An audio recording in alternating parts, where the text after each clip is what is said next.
They've asked me to tell you about another of my experiences, and I think it wouldn't be a bad idea to try and describe to you a dream I often have. Before describing the dream itself, it may be as well to explain a few things about it.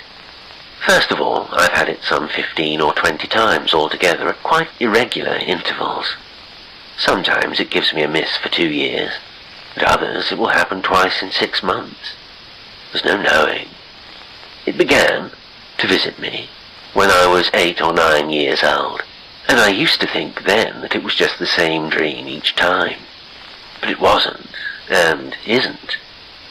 The general setting, or locale, is the same, but there's a gradual moving forward of events which makes it somewhat interesting, to me at any rate, and just a bit creepy.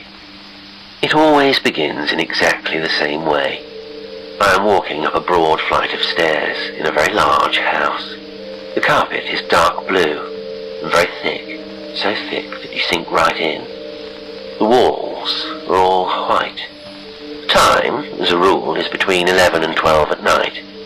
It's evidently a party I'm coming to, and I'm rather late for it. My left forefinger is poking a piece of paper down into my waistcoat pocket, and I'm aware in some occult way that it's the ticket for my hat and coat. The whole place seems deserted, except for me. Not even anyone to take my name and announce me. In fact, I'm not rather late. I'm very late. At the top of the stairs, there's a broad sort of landing place, and immediately facing me a very massive mahogany door with a large cut-glass knob. Through this door I go. In my very young days, I used to have quite a job to push it open, but now it's merely heavy and solid. There's a screen inside the door which cuts me off from the rest of the room, and it just gives me the opportunity to pull down my waistcoat. I walk with a certain amount of diffidence round the screen. It's a great big room, very high and brilliantly lighted. The walls are white and the carpet blue, like the stairs, and the furniture is very dark oak. The scene is rather peculiar. There must be at least 40 or 50 men in the room, and they're all sitting on chairs in front of a little platform against the far wall. They aren't sitting in rows, but just anyhow. It looks as though they've drawn up their chairs as near the platform as they can get. I expect that's what happens, really, but I've never got there early enough to see. They're all much of the same class as far as general appearance goes, but their ages are wildly different. They range from 20 or less right up to 70 and more. I used to wonder, many years ago, what it was all about, but now I realise that all these people are watching, with very great interest, a conversation which is taking place between a man and a woman. Incidentally, she is the only woman in the room. These two are sitting on chairs on the dais, or platforms. Quite a low platform, really, not more than a foot high. I say they're watching the conversation because I'm sure that unless one happens to be in the very front row, it isn't possible to catch more than a word here and there.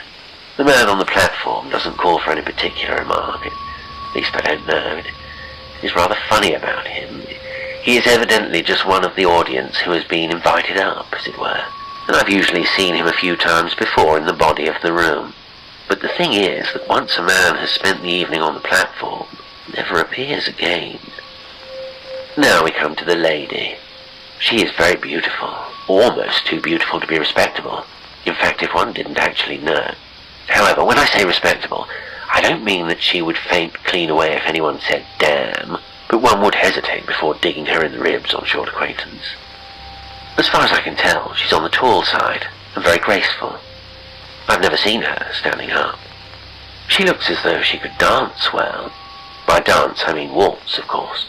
She has lovely copper-coloured hair, and she's had the sense not to cut it off. She apparently believes in looking like a woman, and not like an ungainly boy. Most unfashionable, but then you must remember, this is a dream. She's usually dressed in a simple black evening frock and a hat. The hat is rather of the, I think it's called the turban type. It's a little difficult to describe. It's got a sort of osprey thing that points backwards and downwards, rather like the tail of the comet does.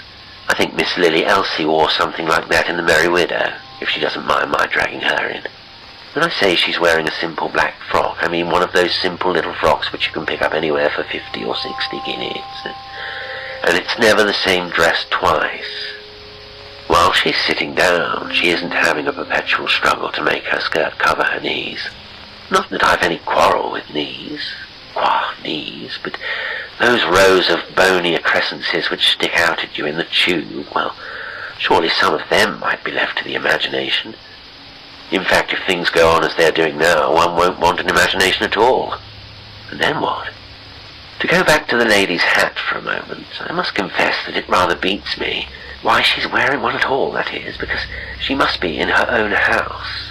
You can tell that from the way she behaves. I mean, that she's obviously acting as hostess, and her manner is a treat to watch.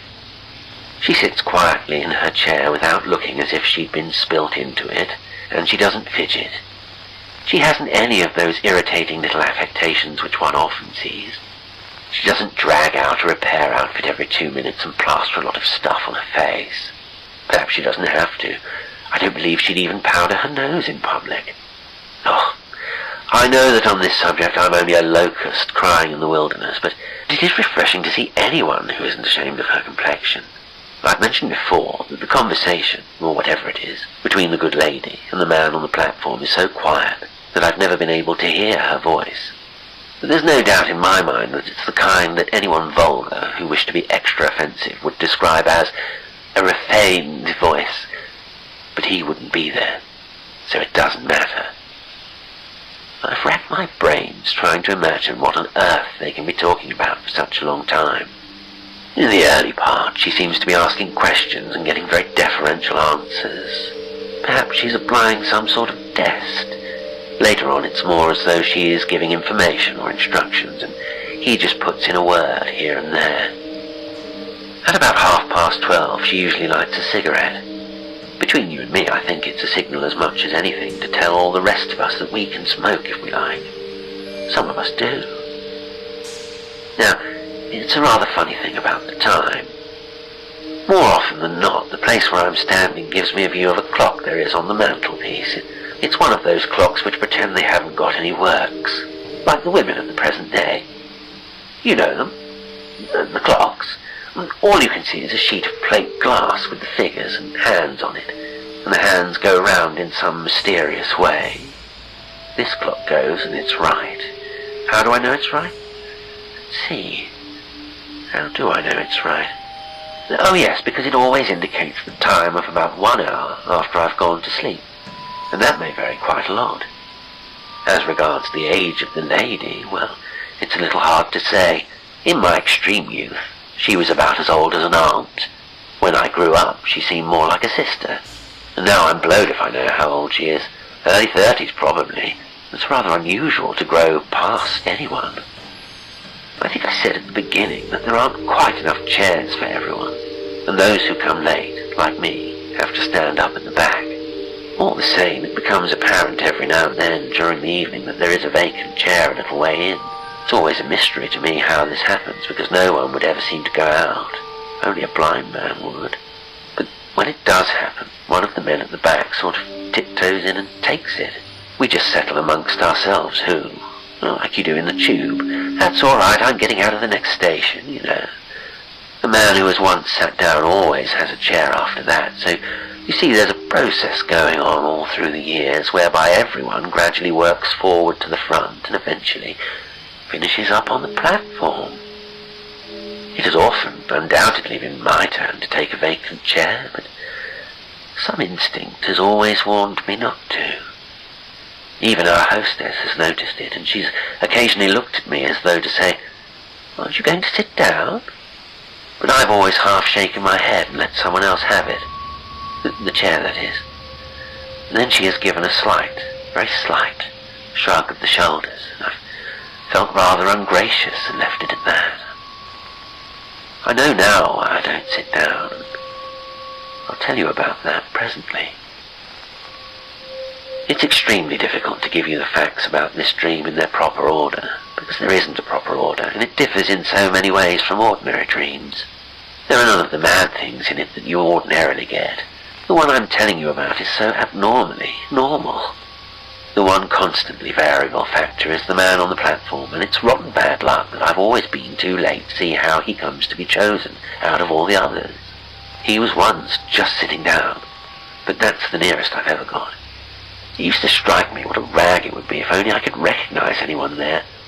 Well, after all, it stands to reason that all these other people must be dreaming too, and then we could compare notes next day. Well, one day the man on the platform was a man, a rather famous man, whom I knew very well. When I say I knew him very well, I really mean that I knew his secretary very well, which is infinitely better, believe me.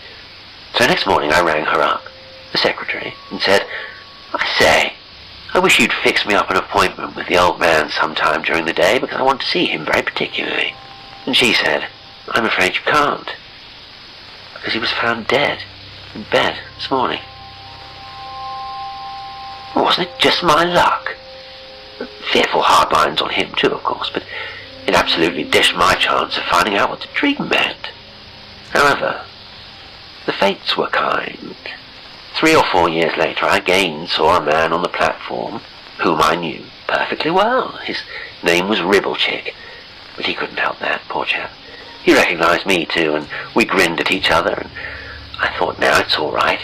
He'll have heard her speak, and will be able to tell me what she is, if not who. So next morning I trotted round. They lived quite near us. And will you believe it? The whole house was upside down. He, poor old Ribblechick, had been found dead in bed too.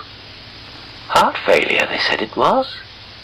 Please don't think that I'm suggesting for a moment that it was anything but the purest coincidence that these two unfortunate people happened to die in the same way.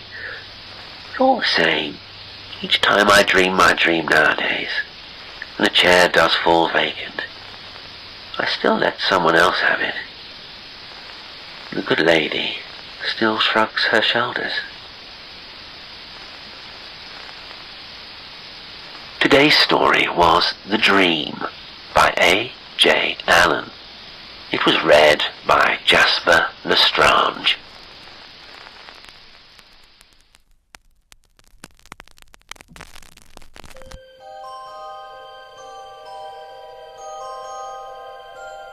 If you enjoy the show, why not become a patron on Patreon and gain access to exclusive content? It's the surest way to help me keep creating.